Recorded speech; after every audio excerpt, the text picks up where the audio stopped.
Les decía ayer a quienes están en el encuentro de sanidad y libertad que algo nocivo para la iglesia es un evangélico religioso.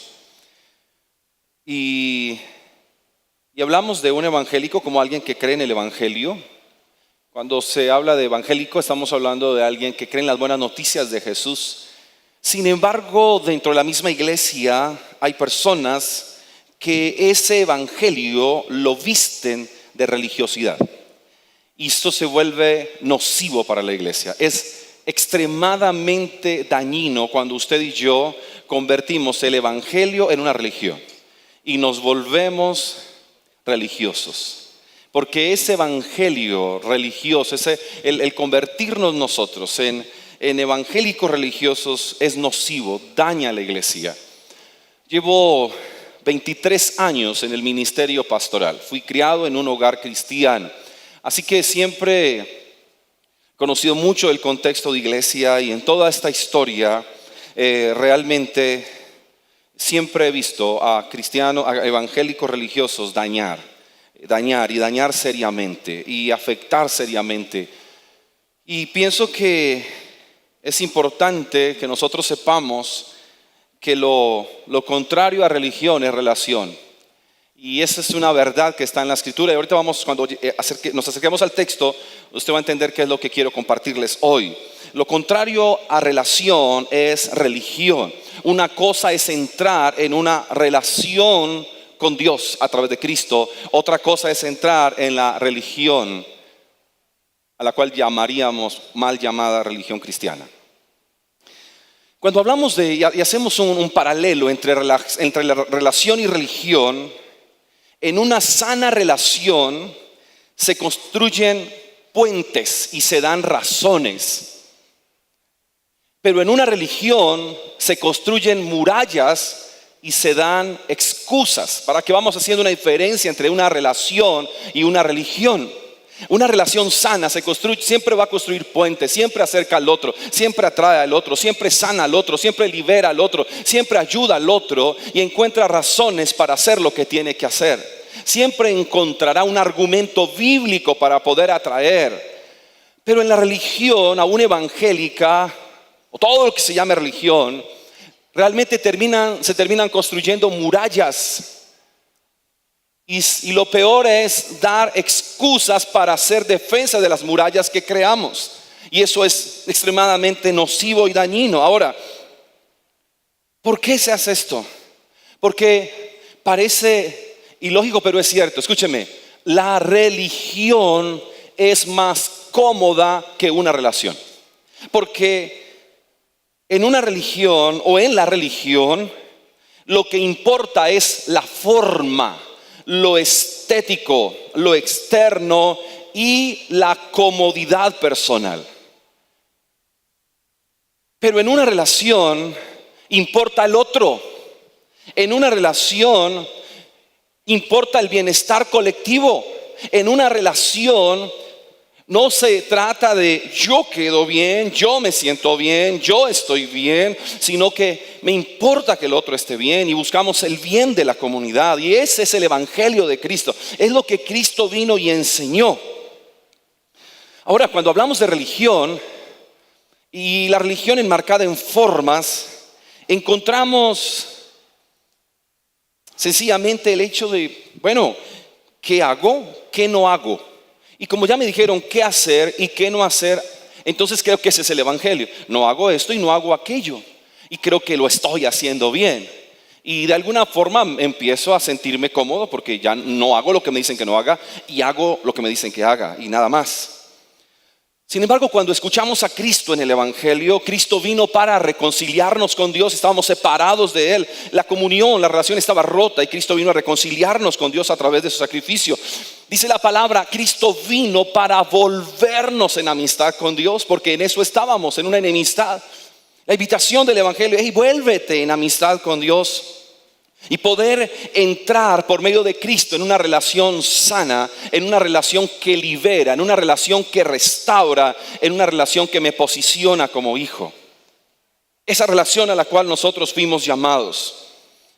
Pero Cristo viene a hablar de un evangelio en un contexto de comunión y relación, y encontró oposición. Siempre tuvo quien se le opusiera. Y cuando se lee el evangelio encontramos dos oponentes: el diablo y la religión. Esos fueron los oponentes en el ministerio de Jesús: el diablo y los religiosos de turno. Y tanto el uno como los otros siempre van a estar mientras la iglesia esté sobre la tierra, tanto el diablo como los religiosos. Sin embargo, Jesús, en medio de la oposición de la religiosidad existente, en medio de la crítica, en medio de la murmuración y en medio del acecho de los fariseos, se encuentra Jesús en una cena, en una comida, en la casa de un fariseo con muchos más fariseos. Y seguramente uno de ellos, al escuchar lo que Jesús está haciendo, lo que Jesús está diciendo, él hace una afirmación. Y Jesús le responde a esa afirmación con una parábola en Lucas capítulo 14, versículo 15. Cuando dice que al oír esto, uno de los que estaban sentados a la mesa con Jesús le dijo: dichoso el que coma en el banquete del reino de Dios. Jesús le contestó: cierto hombre preparó un gran banquete e invitó a muchas personas. A la hora del banquete mandó a su siervo a decirles a los invitados: vengan, porque ya todo está listo. Pero todos, sin excepción, comenzaron a disculparse. El primero le dijo: acabo de comprar un terreno y tengo que ir a verlo. Te ruego que me disculpes. Otro adujo: acabo de comprar 5 yuntas de bueyes y voy a probarlas. Te ruego que me disculpes. Otro alegó: acabo de casarme y por eso no puedo ir. El siervo regresó y le informó de esto a su señor. Entonces el dueño de la casa se enojó y le mandó a su siervo: sal deprisa por las plazas y los callejones del pueblo y trae acá a los pobres, a los inválidos, a los cojos y a los ciegos. Señor, le dijo luego el siervo, ya hice lo que usted me mandó, pero todavía hay lugar.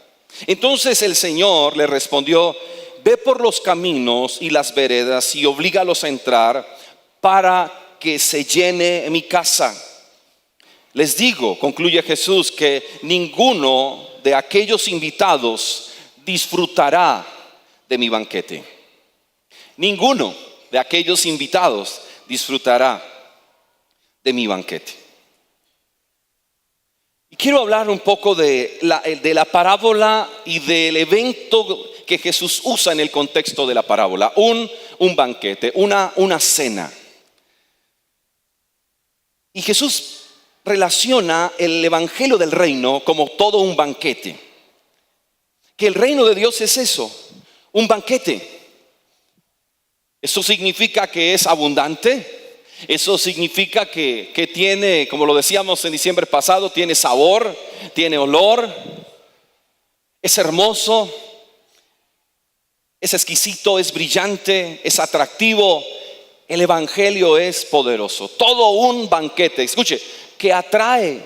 ¿Quién no se siente atraído por un banquete? ¿Quién no se siente atraído por una cena bien servida? Con todo el olor que puede producir, la manera en que se pone la mesa, cómo se ve tan atractivo y cómo se disfruta un banquete. Es decir, el evangelio no puede ser menos de lo que Jesús dijo que era. El evangelio es lo que Jesús dijo que es, aunque los evangélicos religiosos lo desdibujen. Escúcheme bien, aunque alguien en la religiosidad desdibuje, trate de dañar el cuadro, alguien trate de venir y tergiversar lo que Jesús dijo, haciéndolo ver amargo, haciéndolo ver pesado, haciendo ver el evangelio sin brillo. El evangelio nunca será menos de lo que Jesús dijo que era. Es todo un banquete. Aunque alguien quiera decir vinagre, no está vinagre. No está pasado, no se ha vencido. Sigue teniendo el mismo sabor, aunque alguien no lo quiera dañar. Pero al mismo tiempo también es un banquete hecho para muchos invitados.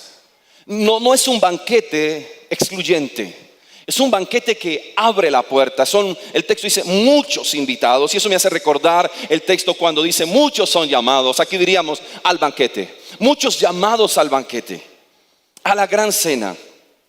Pero también el texto dice que ese banquete, si bien es para muchas personas, y bien es hermoso, atractivo, exquisito, delicioso, también dice que ese banquete ha sido preparado. Se anticiparon. Ojo, ese banquete del que Jesús habla no es un banquete improvisado. No es una improvisación del cielo, de ninguna forma.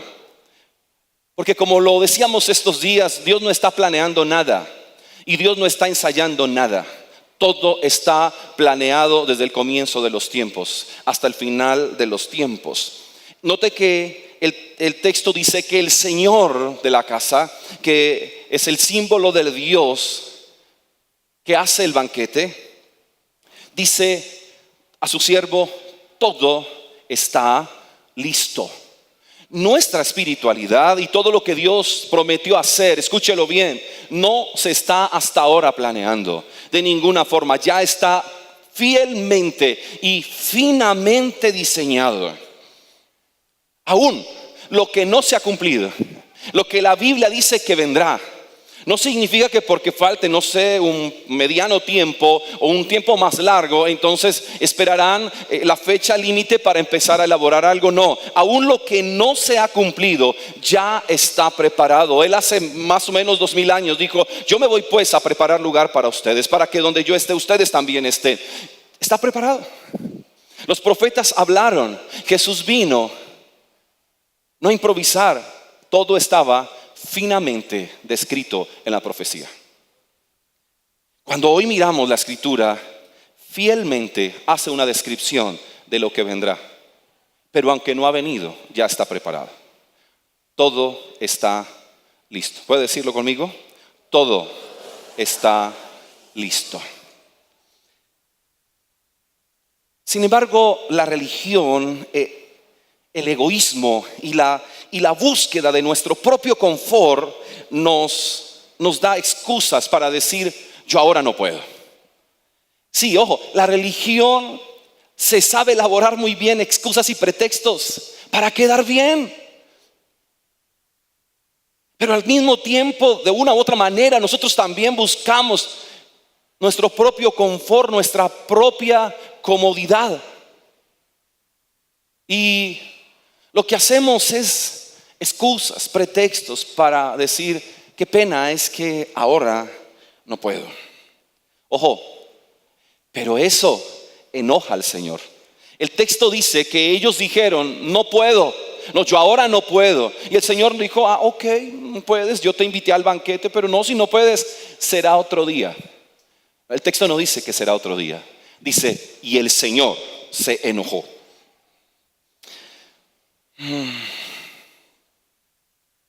Usted no sé si ha tenido la oportunidad de preparar alguna cena para algunas personas y lo prepara todo. Ese día usted hace el aseo general que hacía un año no hacía. Por fin logró limpiar su casa después de tanto tiempo. Se atrevió a entrar al cuarto de San Alejo y sacó una cantidad de cosas. No vaya a ser que los invitados les dé por decir: ¿y qué hay en ese cuarto? Y da vergüenza que lo abran y ni la puerta abre ya de tanta cosa que hay dentro. Así que usted hasta ese lugar va y lo organiza. Por fin va a su closet y lo limpia y ordena. No sea que el invitado le dé por decirle: ay, qué closet tan lindo, ¿me lo deja ver?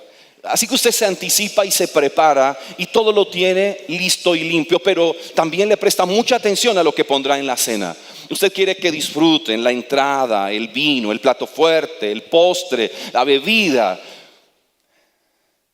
Cuidará que su casa tenga un fino olor, fragancia, comida, sin ser saturador y fastidioso, pero que de alguna manera sea también un olor de bienvenida a la cena.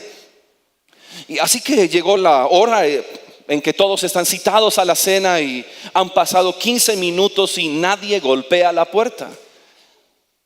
Usted está un poco inquieto porque la cena está en su punto, para servirse en su punto, pero no llegaron los comensales. Así que usted decide ir un poco molesto, pero al mismo tiempo expectante que algo les pudo haber pasado. Y para no sonar tan intenso, escribe un mensaje en el WhatsApp: hola, recuerda que te estoy esperando. Y le escribe a todos, manda un mensaje de difusión. Y cuando usted revisa se da cuenta que todos lo leyeron, pero usted ha sido felizmente visto e ignorado. ¿Cómo ofenden esos chulitos azules sin respuesta? No, increíble. Nunca en la vida un chulito nos molestaba. Ahora 2 chulitos azules nos molestan, nos enfada. ¿Cómo cambia la vida? Nos molesta, nos sentimos atropellados, nos sentimos ignorados, irrespetados. ¿Cómo es posible que le hablo y no me responde? De hecho, es un medio de comunicación, así hablamos hoy también. Es un medio por el cual así hemos aprendido a hablar. Entonces espera que si yo digo algo, pues por lo menos ya me leyó, dígame algo, dígame, voy en camino, no puedo responderte ahora. No, se quedan esos chulitos. Y una semana después dicen: hola, qué pena. Puro cuento. El asunto es que visto y felizmente ignorado. Así que usted dice: no hay otra, llamo. Y usted llama: hola, ¿recuerdas que hoy estás invitado a cenar en mi casa? Sí, claro, ¿cómo olvidarlo? Leí tu mensaje, pero... Y cuando ese pero va así como lentico, ya uno sabe, estos desgraciados no van a venir. No, pero... Y bueno, y salen cantidades de excusas y pretextos. Usted cuelga: tranquilo, no hay problema. ¿Cómo se siente? ¿Alguien de ustedes se sentiría mal? Ustedes son unos santos los de allá que no sienten nada. No les molestaría. A mí me ofendería, me sentiría ofendido, irrespetado. Y si me hubieran dicho al mediodía que no, pues cancelo y ya está. Aquí dice que el Señor se enojó porque los invitados no llegaron. Pero también hay algo respecto al banquete. Y es que Él le dice al siervo: tú tienes que salir deprisa. Sal deprisa. Y ese sal deprisa le da un sentido de urgencia al banquete. Ese sal deprisa dice: hey, esto es una urgencia, esto es serio. No podemos perder tiempo.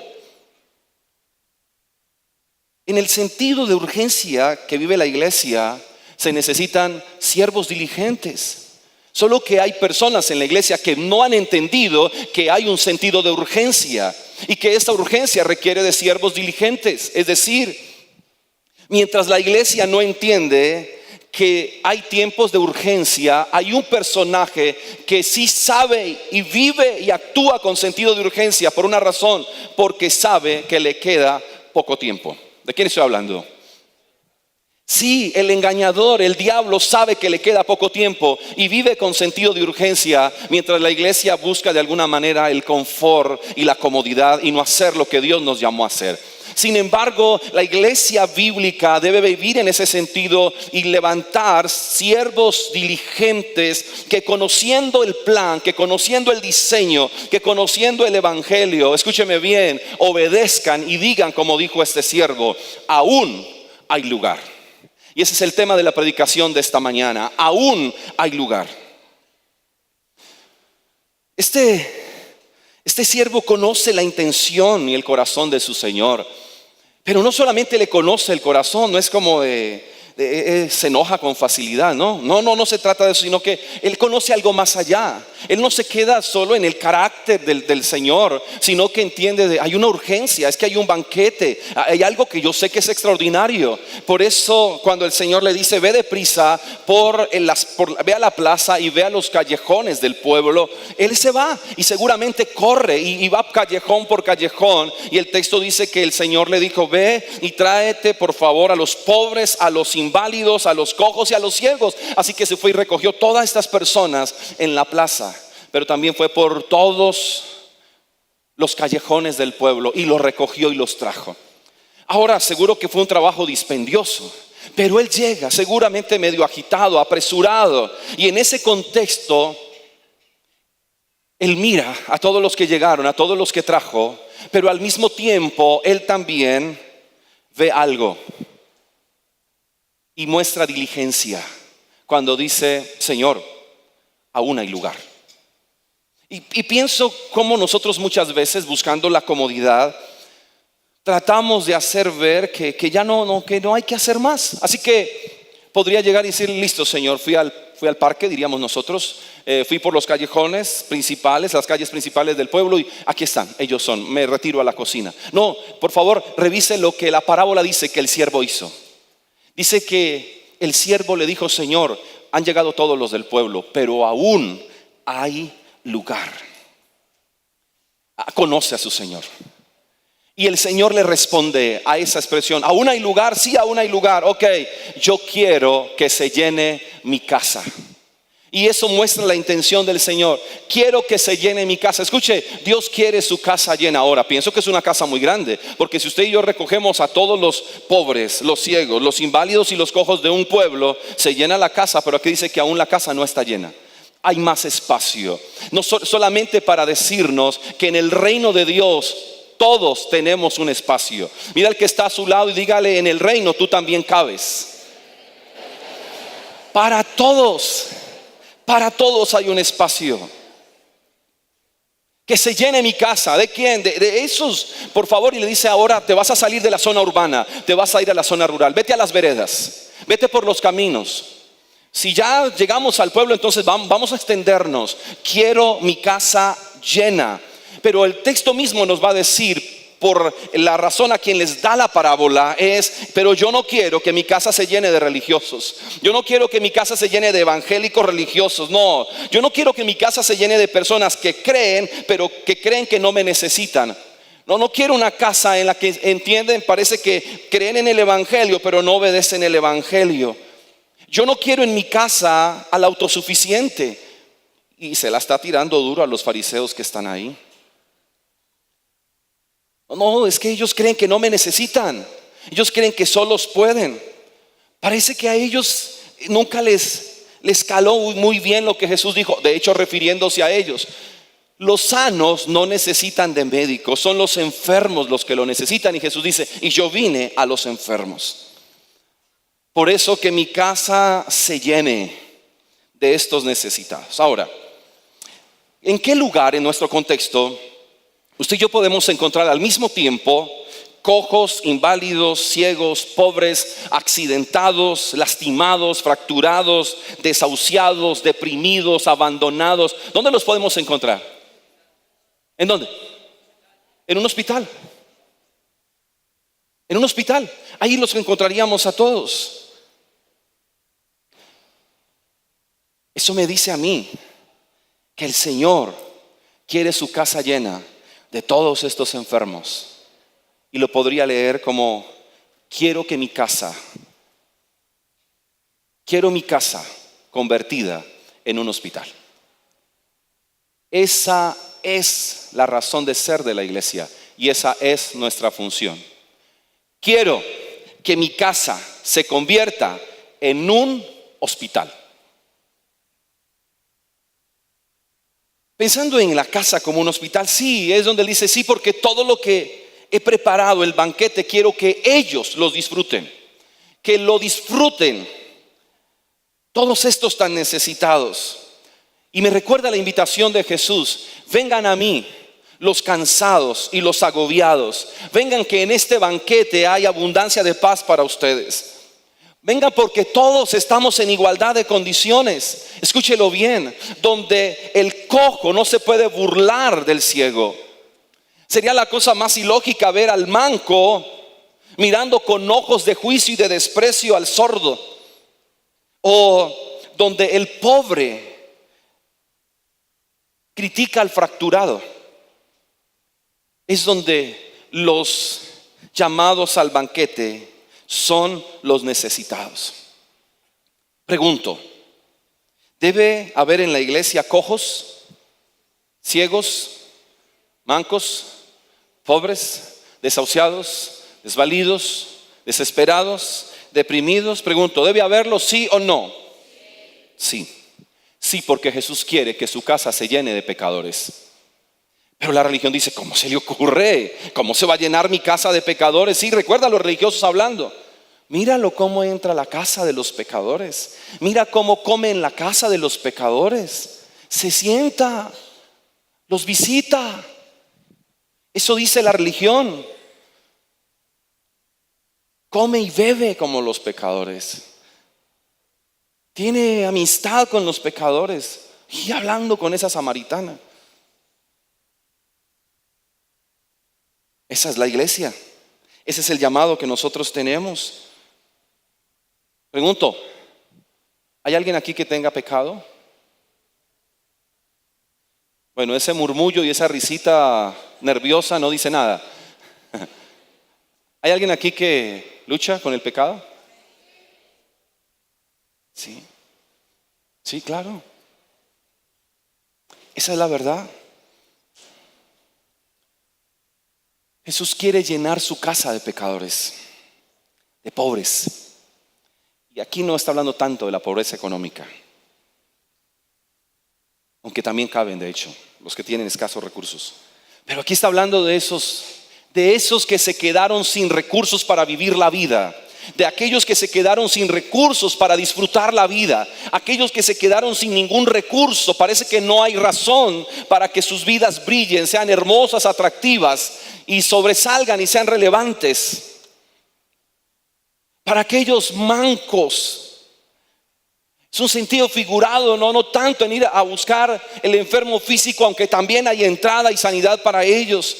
Pero una persona sin brazos de alguna forma se hace improductiva, no puede funcionar de la manera correcta. De pronto hoy encontramos personas que no tienen sus brazos y hacen cosas espectaculares. Sin embargo, en este contexto, toda persona que tenía un defecto, que le faltaba algún miembro del cuerpo, generalmente se consideraba que eso era por una maldición divina. Así que se hacían tan improductivos que literalmente vivían de las limosnas de los demás. Y la iglesia puede tener personas así, que se quedaron sin recursos para vivir su vida, sin propósito, sin destino, sin asignación. No producen, se esterilizaron en la vida, no florecen, no dan fruto. Pero la iglesia tiene que darles la bienvenida a aquellos que están cojos, es decir, que su caminar no es correcto, que sus pasos están desviados y sus pies se atraviesan el uno con el otro y no pueden caminar como Dios quiere que caminen. Que la iglesia es para los ciegos, sí, aquellos que son ciegos en sus propias justicias y su propio orgullo y su propio ego los ha enceguecido. Su propio orgullo les ha nublado los ojos para que no puedan ver. Esa es la iglesia. La iglesia donde cada persona, no importa el pecado con el que lucha, es bienvenido. Y entonces si llenamos la iglesia de pecadores, ¿qué vamos a hacer con tanto pecador en la iglesia? Eso no es problema suyo y eso no es problema mío. El dueño del banquete verá qué hace. Usted y yo somos siervos que nos dijeron, vaya, tráigalos. Eso es lo que hacemos nosotros. Los siervos lo que hacemos es ir y traer a los ciegos, a los cojos, a los mancos, a los pobres, a los deprimidos, a los desahuciados. Usted y yo lo que tenemos que hacer es llamar al fracturado, al lastimado, al accidentado, al abandonado, al golpeado por la vida, golpeado por el pecado, y decirle, mira, que mi Dios, que mi Señor te quiere en la casa, porque ha preparado un banquete para ti. No, pero yo no soy digno, yo he hecho cosas terribles en la vida. Mira, Él simplemente me dijo que hay un banquete, que si entras, que hay una silla reservada para ti, que hay un lugar preparado para ti. Y luego todos se miran y dicen, aquí huele mal, huele como a pecado, ¿no? Y el Señor de la casa diría, ustedes son mis invitados y los invité con olor a pecado y todo. ¿Sí me estás? Los invité para que vinieran en la misma, escúcheme bien, y es una invitación que se sale del contexto de una invitación. ¿Sabe por qué? Porque dice, invítelos, y si no quiere ir, oblíguelo. Lea el texto. Oblíguelo. Camine, vamos. Hay un banquete. Pero como no puede ver bien, como huele mal de hecho, en su pecado, pero el de la parábola. No importa, que vaya, que vamos, que Él tiene una silla para ti. No solamente dice invítelos, sino oblígalos. ¿Por qué? Porque es que Él sencillamente quiere ver su casa llena. No, porque Él sabe el vacío que usted y yo tenemos y que solo Él lo puede llenar. Por eso dice, vamos, impúlselos, que entren, que cuando estén adentro yo les digo la sorpresa que les tengo. ¿No se merece un aplauso el Señor por eso?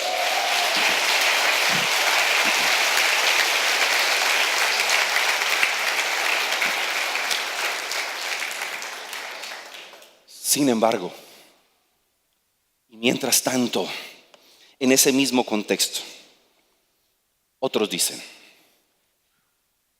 lo que estoy haciendo es mejor que el banquete de Cristo.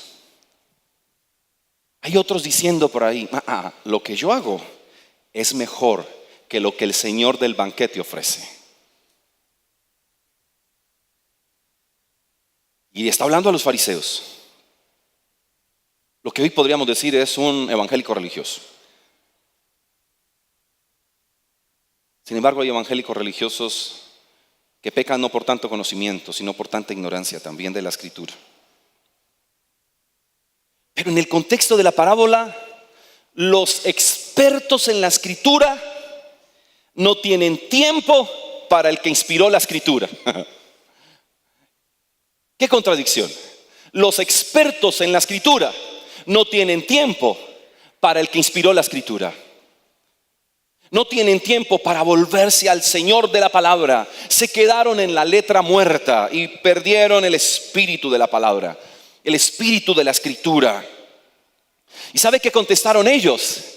Estamos demasiado ocupados. ¿Quiénes respondieron así? Los más espiritualoides del momento, los más religiosos, los que se conocían la Escritura. Estamos demasiado ocupados. Entonces, en la parábola aparecen tres personajes. El primero que dice, compré un terreno y tengo que verlo. Ahora, la invitación fue a una cena. ¿Y a qué hora se cena? ¿A qué hora sería una cena? En la noche. ¿Y quién va a ir a reconocer y ver un terreno en la noche? Y más en un tiempo donde no había alumbrado público. Que en ese contexto, oscuridad de la noche, eso era oscuridad de la noche.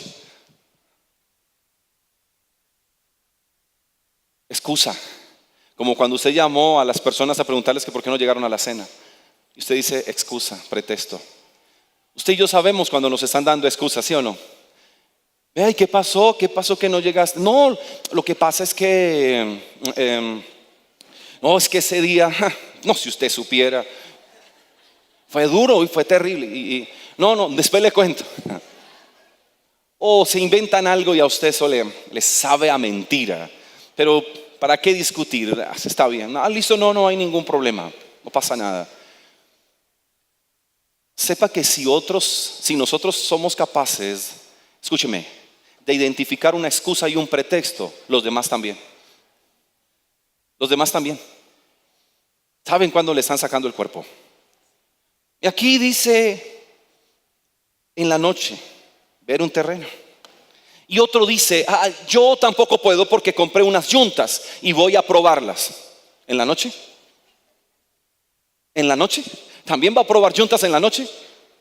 No, de ninguna forma. Pero note que se usa en ambos personajes el verbo comprar. Yo compré, el otro dice yo también compré, para de alguna manera incluirnos a nosotros y leernos a nosotros cómo nos enredamos tanto en los negocios de la vida, que primero están nuestros negocios que el banquete. Estamos tan ocupados con lo nuestro. Como algún muchacho aquí alguna vez que le pedimos un favor. y le pareció muy gracioso o no la supo hacer. Pastor, vea, de mil amores les ayudaría, vea, mi corazón con ustedes. Le dije, bueno, ayúdenos. Me dijo, pastor, es que estoy en parciales. Estábamos en julio. Está bien, gracias por su disposición.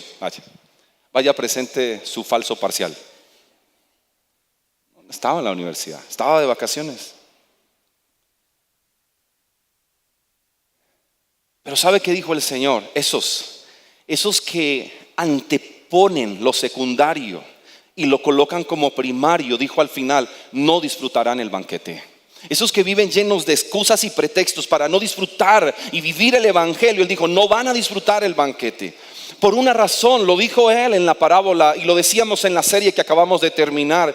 Lo que le desprecie a Dios, otro lo va a disfrutar. Y ahora vamos a entender por qué. Lo que le despreciemos a Dios, otro lo va a disfrutar. Y es como, está bien, siga en los negocios de la vida, siga haciendo lo que cree que tiene que hacer, o ignore el banquete. Pero luego aparece el tercer personaje que dice, mire, yo iría, pero lo que pasa es que acabo de casarme. Y por eso el texto, mientras los primeros aducen, el tercero lo alega. Y el tercero alegó, pero yo cómo voy a ir a ese banquete si me acabo de casar. Pregunto, ¿no sería esa una razón lógica y de peso que usted lo invite y le llame y le diga, oye, ¿no viniste a cenar? Y diga, no, hermano, estoy aquí en mi matrimonio, estoy en mi boda. Uno dice, ¿cómo? Primero que todo que no me invitó, pero segundo, qué pena. Pero eso, puro cuento. ¿En qué sentido? A ver, me acabo de casar, no significa que están en la boda. No significa que están en la boda. La boda ya había pasado. Y la fiesta también, porque la fiesta duraba 7 días. Imagínense, si usted a duras penas hace una recepción de 2 horas y queda quebrado, imagínense una recepción de 7 días. Ya habían pasado los 7 días, ya se habían casado. El asunto aquí, entonces, ¿qué es lo que él quiere decir? No, excusa simplemente. No le están diciendo, te tienes que salir de la boda y dejar a la novia. No, era un hombre que recién se había casado. Ya no estaba en la luna de miel. Porque estaba en su casa, porque lo fueron a buscar a la casa y lo encontraron en la casa. Así que ya no estaba de luna de miel. Ya estaba en su cotidianidad con su esposa. ¿Qué significa entonces? ¿Qué significaría esto? Bueno, pues si ya te casaste y estás invitado al banquete, pues trae a tu esposa y disfrútenlo los dos.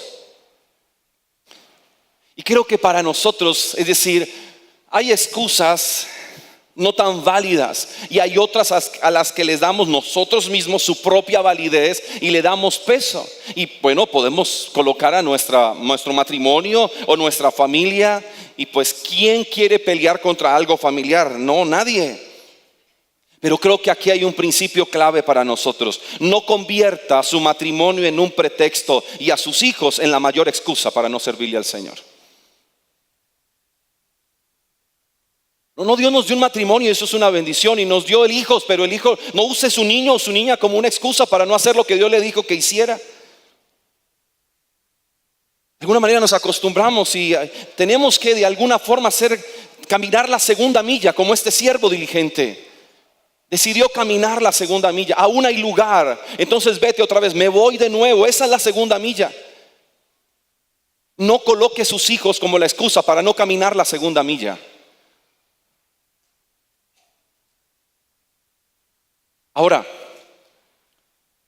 Pablo dijo que el casado tiene cuidado de su esposa. Sin embargo, también Pablo, en un contexto en el cual él expresa el sentido de urgencia que tiene la iglesia, luego dijo, y que el casado viva su fe como si no lo estuviera. Uno diría, bueno, al fin que, cuidado o como si no la tuviera. No, no está diciendo que la descuide, no está diciendo que la abandone. Lo que está diciendo es que no se exceda. Porque ya a la hora de querer servir o hacer lo que Dios quiere que, Señor, me casé. Y tú sabes, primero mi esposa, después tú. Mis hijos, primero mis hijos, después tú. Primero mi empresa y después tú. Primero mis sueños, primero mis planes, primero lo mío.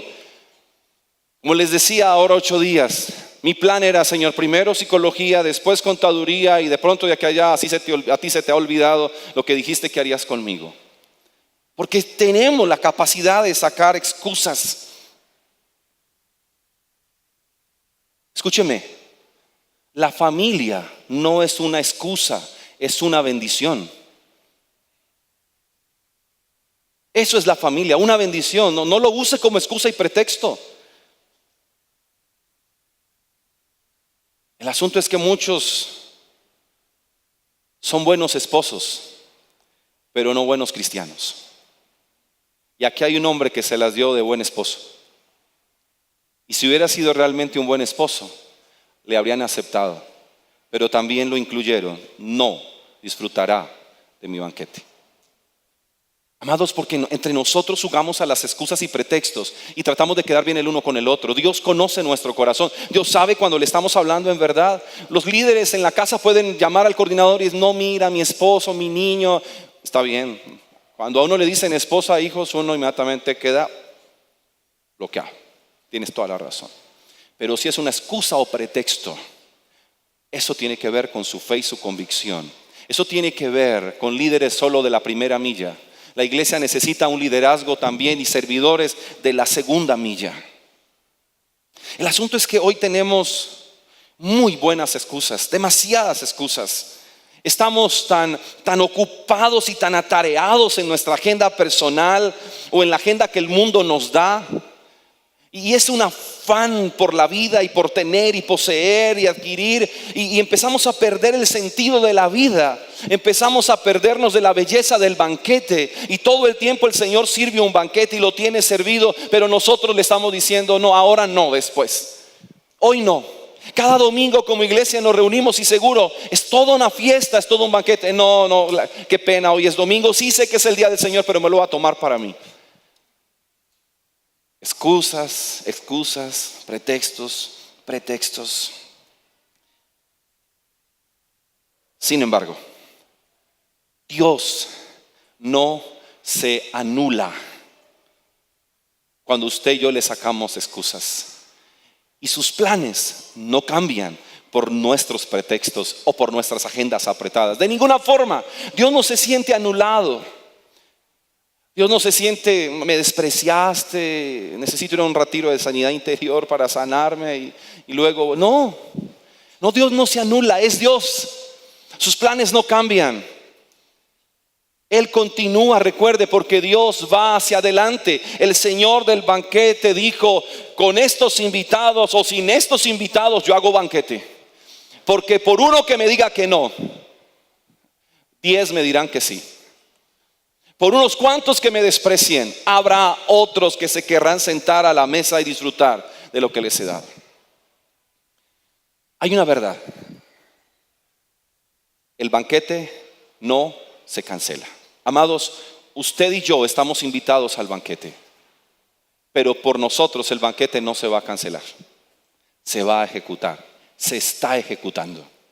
Mira el que está a su lado, dígale: no te pierdas del banquete. Esa es la invitación. Aún hay lugar. Aún hay lugar.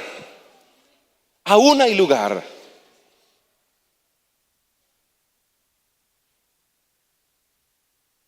En esta casa aún hay lugar.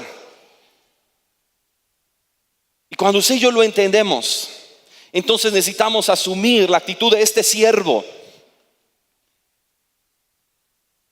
Porque si el banquete no se cancela, Dios no se anula, el plan continúa, escúchelo, Él sigue teniendo siervos. La iglesia siempre tendrá un remanente, por pequeño que sea. Usted mirará en la historia cuántos cristianos han muerto por su fe. pero el Evangelio no ha sido de ninguna manera enmudecido. Y si aún nosotros no pudiésemos hablar, las piedras hablarían. Y hasta las mulas también. Aquí hablo una, ¿o no?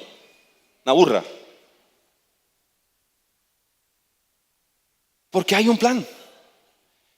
Porque hay un plan. Porque hay un tiempo en la agenda de Dios. Él sigue teniendo siervos que obedecen y escuchan lo que Él dice. Vayan, inviten. Vayan, hagan lo que les dije que tienen que hacer. Quiero mi casa llena. Y se vinculan al proyecto y al sueño del Señor del banquete. Tú quieres la casa llena, yo me voy a ocupar que la casa se llene. Voy a hacer todo lo que tenga que hacer para que la casa se llene. Y voy a decirle que todavía hay lugar. Y voy a orar para que esos lugares se llenen, porque aún hay lugar. Él quiere la casa llena. Yo quiero la casa llena.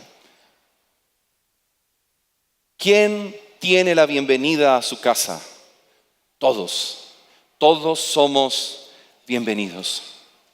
Todos somos llamados a disfrutar de este gran banquete. Hay un banquete preparado para usted y para mí. Hay un banquete listo que podemos disfrutar y se llama el Evangelio. Nuestro deseo es que disfrutes ser parte de la iglesia y hacer de tu caminar con Jesús toda una aventura de fe. Queremos acompañarte en procesos de discipulado, consejería y que te involucres en un grupo de conexión. Aprenderás principios bíblicos para vivir una mejor vida, un mejor matrimonio y una nueva y fresca comunión con Dios. Encuentra personas como tú que quieren cada día profundizar en su relación con Jesús. Solo déjanos tus datos en el punto I para que pronto podamos contactarte.